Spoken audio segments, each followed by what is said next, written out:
আমাদের থিম মিউজিকটা এই জিনিসটা আমি তাদের সাথে ফোর্স করে অনেকটা ঘটিয়েছি।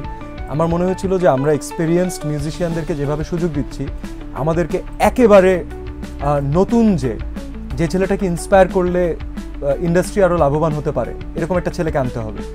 তো আমরা থিম মিউজিকের জন্য আমি নিয়ে আসছি তখন আলভিকে, ডিজে আলভি, যে হচ্ছে আমাদের বসেন বসেন বৈশা যান গানটা বানিয়েছিলেন।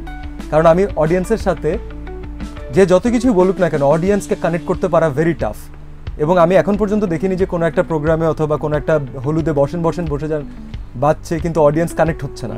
তো আমার কাছে মনে হচ্ছে যে আমি থিম মিউজিকে এমন কিছু করতে চাই, বাট সেটাকে আমি আমার ফিল্মের বাইরেও নিতে চাই না এবং সেই ফোর্সটা মিস করতে চাই না। তাই আমরা ভোকাল হিসাবে নিলাম আমাদের মিজান ভাইকে। থিম মিউজিকে আমাদের থিম মিউজিকের গলা দিয়ে মানে তার কণ্ঠ দিয়েছেন মিজান ভাই। এর পরবর্তীতে আমাদের ফাইনাল ক্লাইম্যাক্স সিকোয়েন্স, যে সিকোয়েন্সটার উপরে আসলে অনেক কিছু ডিপেন্ড করছিল, সেই সিকোয়েন্সের জন্য আমাদের 15 দিনের টার্গেট ছিল সেট বানানো। সেটা আমরা 20 দিন উপরে বানিয়েছি।